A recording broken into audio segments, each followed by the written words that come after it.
I need to just get this story out. I think if I tell you, or if I just tell someone, then I can live with the choices that I made. I'm a private investigator and I run a moderately sized but highly successful investigation and consulting firm. My name's not important. About 3 months ago, a well-off client hired me to investigate the disappearance of her sister. Let's just call her Monica. Monica was the kind of kid who got into trouble because her parents always used their resources to get her back out of it.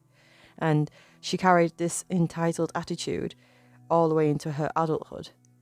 Most recently, after getting pulled over for a DUI and after being caught holding more than a personal use quantity of some very illicit drugs in the process, Monica was forced into a court-ordered treatment at an upscale psychiatric and substance abuse treatment facility called the Wasserman Center. After her mandatory treatment period was up, Monica called her family to let them know that she was out and that she was taking a cab back to her apartment, evidently still disgruntled at the family's refusal to use their considerable money and influence to spare her from compulsory rehab. According to the driver, she asked to be let out downtown, saying that she had to run an errand or something, and that was the last time anyone saw her. The police suspected she ran afoul of some of her own unsavoury contacts, and her parents followed that line of inquiry, offering a reward for some information and hiring private investigators. My client, though, had other suspicions. She said her sister sounded strange on the phone, her language stilted and toneless, where she was usually loud and extroverted to a fault. The cab driver, when questioned, told a similar story.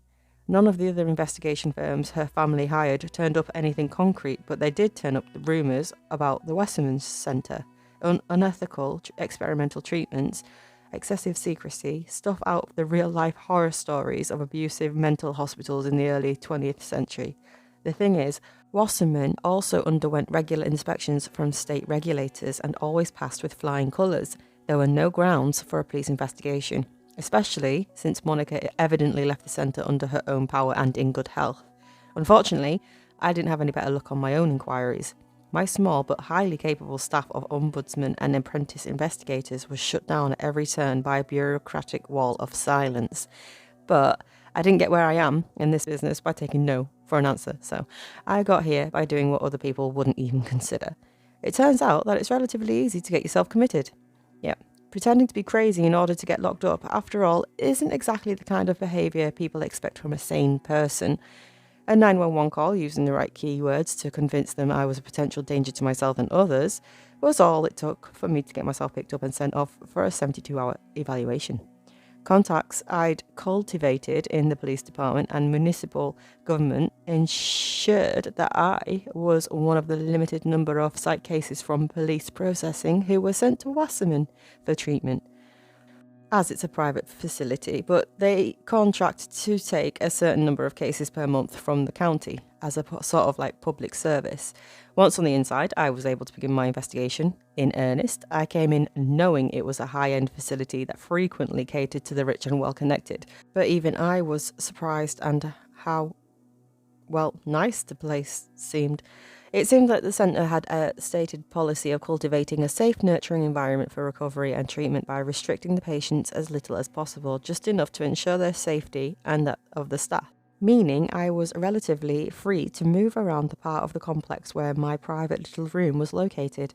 I could also avail myself to the beautifully landscaped grounds that lower-risk patients were permitted to roam freely. There was, no doubt, a hidden parameter of electronic surveillance and security personnel enclosed in the park, but it was kept tactfully discreet from patients and visitors to the facility. Still, by my second day at Wasserman, I was beginning to think my client had sent me on a wild goose chase. I hadn't found any evidence of anything untoward going on at the complex. There was only one place left to search, the secure wards, where supposedly high-risk patients were kept. I studied aerial photos of the campus. On Google Earth can be a PI's best friend, you know.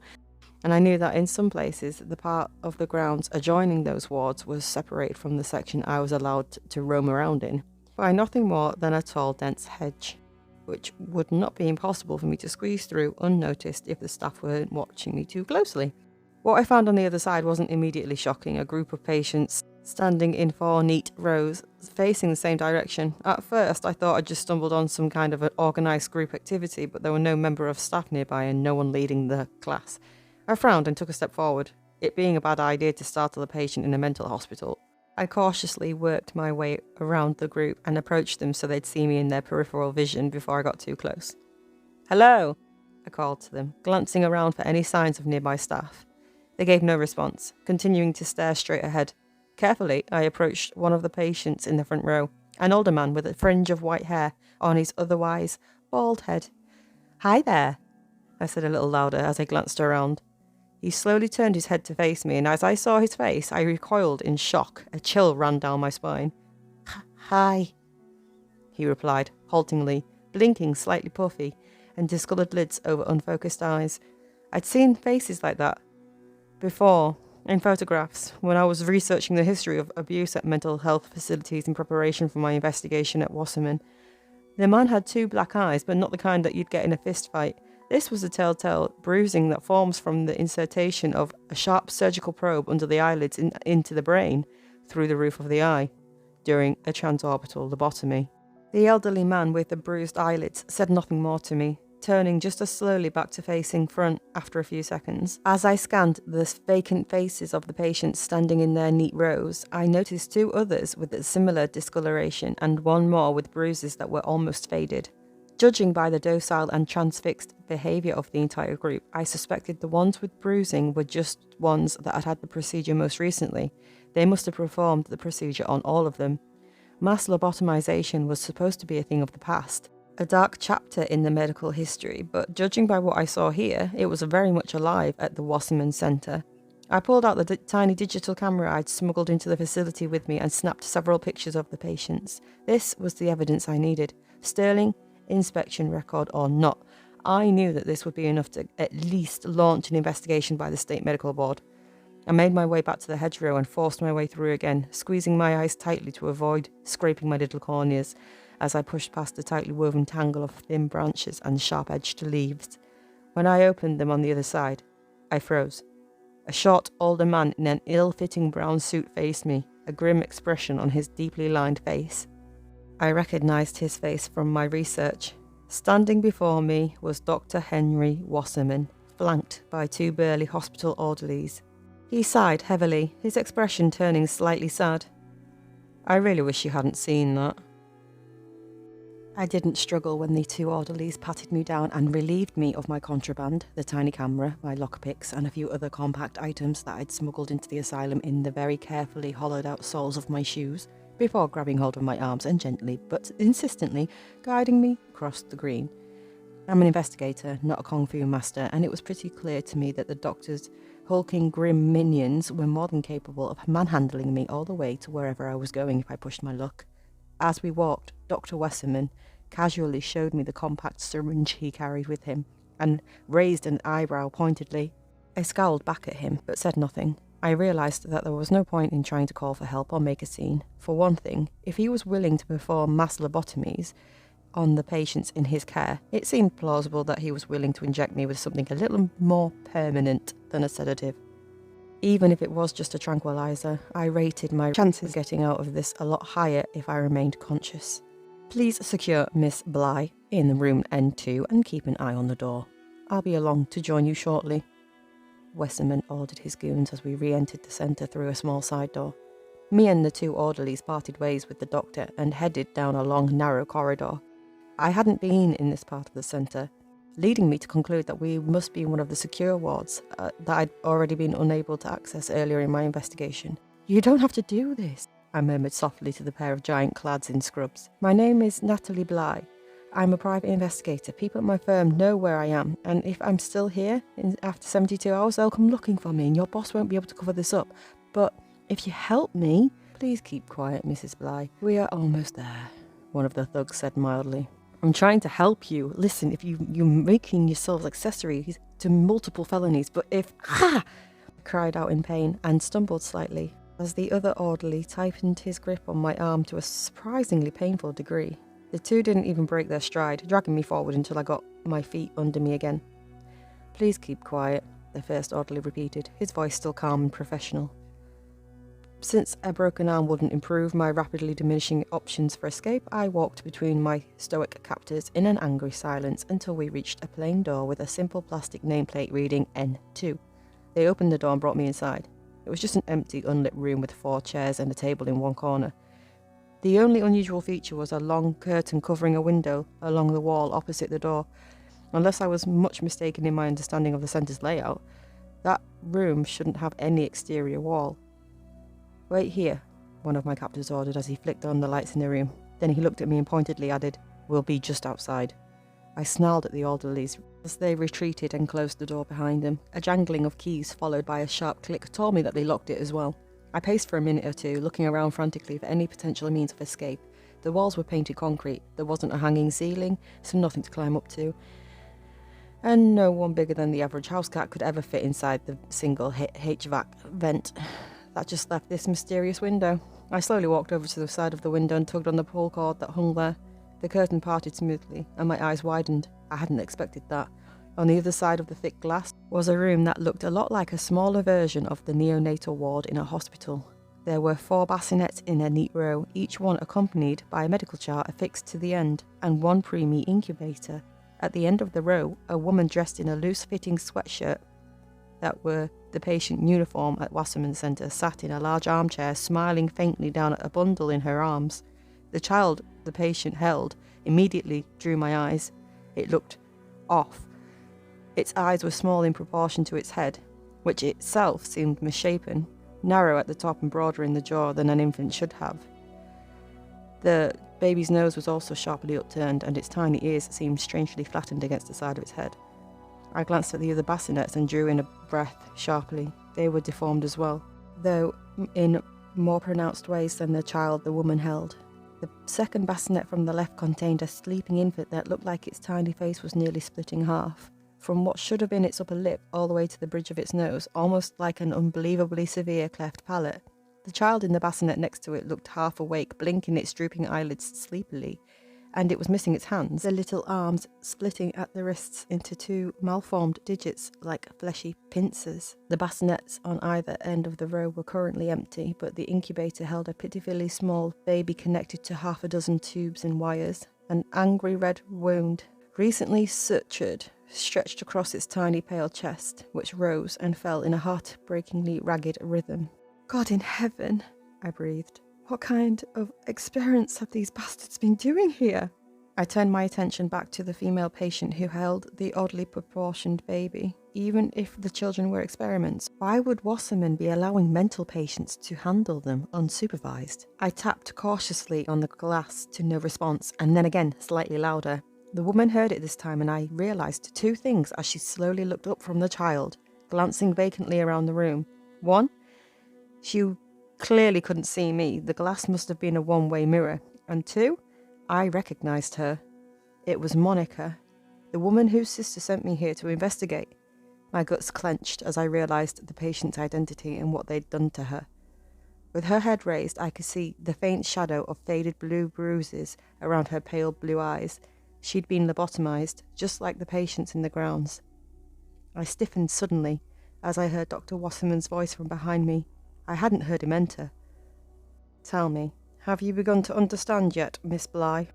I turned to see Dr. Wasserman entering the room and closing the door behind him. He carried a sheaf of manila envelopes under one arm. "I understand that you're a sick son of a bitch," I snarled, taking a step towards the doctor. Anger rising in me as I contemplated the deformed and mutilated children I'd see through the viewing window. Calmly, he reached into the pocket of his suit and produced a compact, suppressed pistol.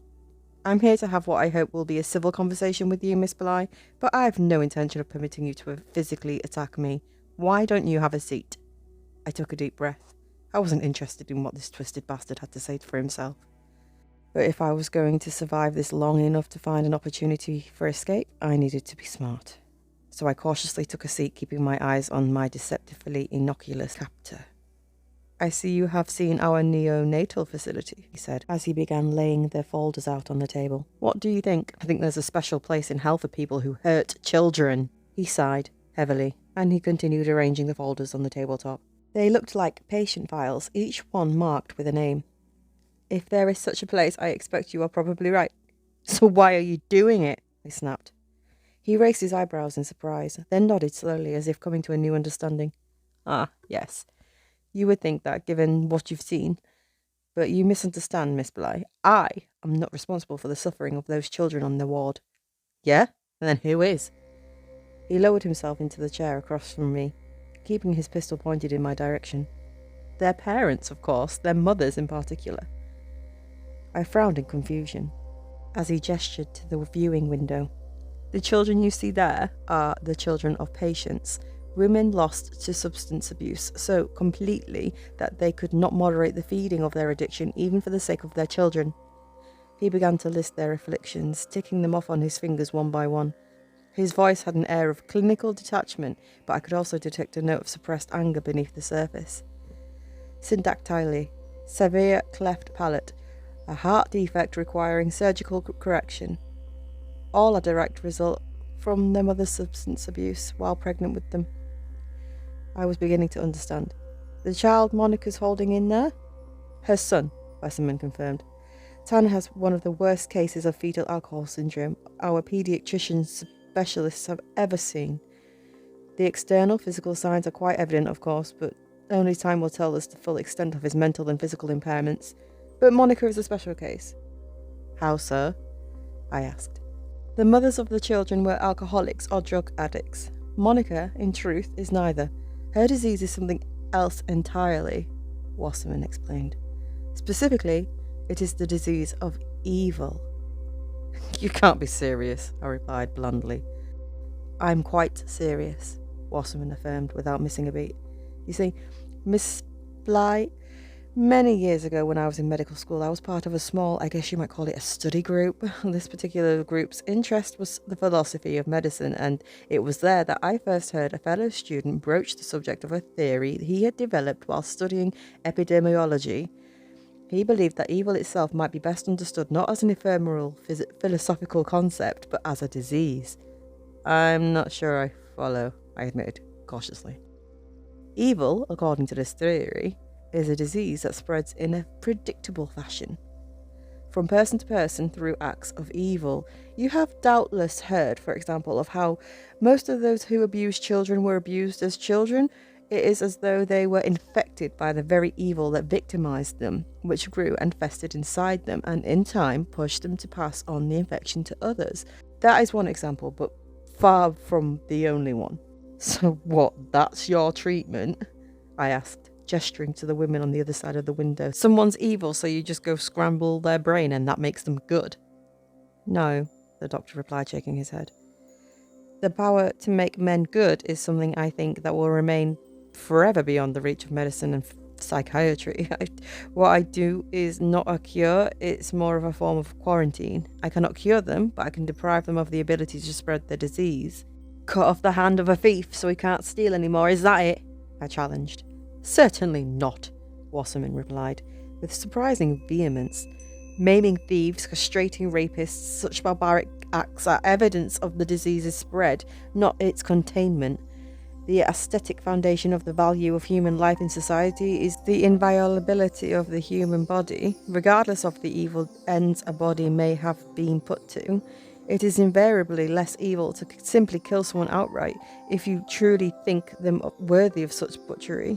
Replacing death with physical mutilation is either vindictive cruelty or more cowardice, both of which only lead to evil in the end. But you would maim the human mind, I pointed out. You are lobotomizing people.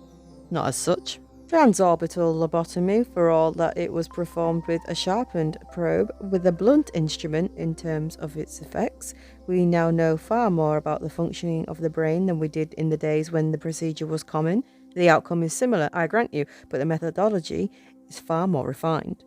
He opened one of the folders on the table and slid it towards me. It contained an illustration of a small electronic device with a long filament-like wire extending from it. An implant, not unlike the brain implants used to control epileptic seizures, only instead of electrically disrupting abnormal brain activity at the onset of a seizure, our devices use minute electrical impulses to constantly disrupt brain activity in the frontal lobe, can be precisely tuned to the needs of the individual patient, and with the intensity of the impulses varied according to the severity of the disease they are infected with. He smiled wryly, gesturing in a manner that was rather unsettling, considering that he was holding a pistol. It turned out that the most efficient method for implanting the device's probes was via transorbital insertion, which produces that characteristic bruising, unfortunately. I stared in disbelief at the diagram on the table. It seemed like science fiction, but then I had heard of the seizure-controlling implants the doctors described. That much was true, and in a way it was easier to believe than the seemingly reasonable and conscientious little man seated across from me regularly scrambled his patient's brains with a knife pick. The smart thing I needed to do was just to go along with it, to pretend to sympathise with him, but somehow I didn't think I'd be able to deceive Westerman like this. He might be crazy, but he wasn't stupid, and I got the impression that his profession gave him uncommon facility at sussing out a liar. I shook my head. Doctor, I can accept that maybe you really do have good intentions. Maybe this really is kinda gentler lobotomy, but that doesn't give you the right to do this to people. Is it really for you to decide who's evil and who's good? He shook his head. A false dichotomy there, Miss Bly. One doesn't have to fully comprehend good to recognise the disease of evil, at least in its most acute forms. He opened another file, which I saw was Monica's. As I mentioned before, Monica was not an alcoholic. In fact, she was extremely high-functioning and intelligent in how she managed her abuse of her various recreational substances. She never took excessive doses and cycled between a wide array of different narcotics to avoid developing tolerances, which doesn't stop it from being self-destructive in the long term, much less an embarrassment to her wealthy parents. They threatened to cut her off if she didn't seek treatment on more than one occasion. They also refused to use their influence to spare her from a court-ordered rehab, which she was arrested for, a DUI, while carrying a large quantity of illegal narcotics, which of course is how she came into our care, Wasserman said as he scanned the file. I don't really see how. She knew that eventually her parents would make good on their threats to separate her from the family fortune, and hence from the lifestyle that she'd become so accustomed to. Wasserman continued, cutting me off. As we learned from independent inquiries, as well as various discussions with the patient, which Monica naturally understood to be protected by doctor-patient confidentiality, she came up with what she regarded as the perfect solution to her problem. Besides her more recreational pharmaceuticals, Monica also had a prescription for birth control pills, which she was generally fastidious about taking. That is, until it dawned on her, all she had to do to secure continuing financial support from her parents was to stop taking them. They might be willing to cut her off. She was, after all, now an adult, but they wouldn't abandon their grandchild. She was also aware of the consequences of regular alcohol consumption during pregnancy, and deciding that having a child with special needs was only serve further assistance of her parents' continued support. It wouldn't impact her either, since with her parents' money at her disposal, she could just hire nurses and domestic help to do most of the work of caring for the child. That doesn't make sense, I protested, horrified. She'd have to know they could just take her to court and have gotten custody of the baby themselves. I've been hired by grandparents of kids with addict parents to help them do just that. Wasserman shook his head. The point is that this is not a mental illness, not one coded in the DSM, at any rate. Indeed, you've seen how we treat actual mental illness, firsthand, in the less secure wards. But the people in these files, the one you saw in the restricted grounds, they are not simply sick, they are evil. He flipped open a third folder laid out on the table. It contained a picture of one of the patients I'd seen on the grounds, along with a medical file. Wilson Hayes. He molested 5 children over the course of 15 years, employed as a groundskeeper for a private daycare centre, but was acquitted of his crimes due to police misconduct and the unwillingness of his victims to testify.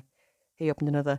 Roberta Carlson. She believed her husband was having an affair, so she took a knife from the kitchen and castrated him while he slept. An incorrect diagnosis of mental illness by an inept and overly sympathetic court-appointed psychiatrist spared her incarceration. He slapped open another folder. David Gallo killed a family of 4 recklessly driving in his new luxury SUV. All except the mother, that is, who will live the rest of her life bereaved of her husband and children, as well as being confined to a wheelchair, and yet his family connections allowed him to escape punishment.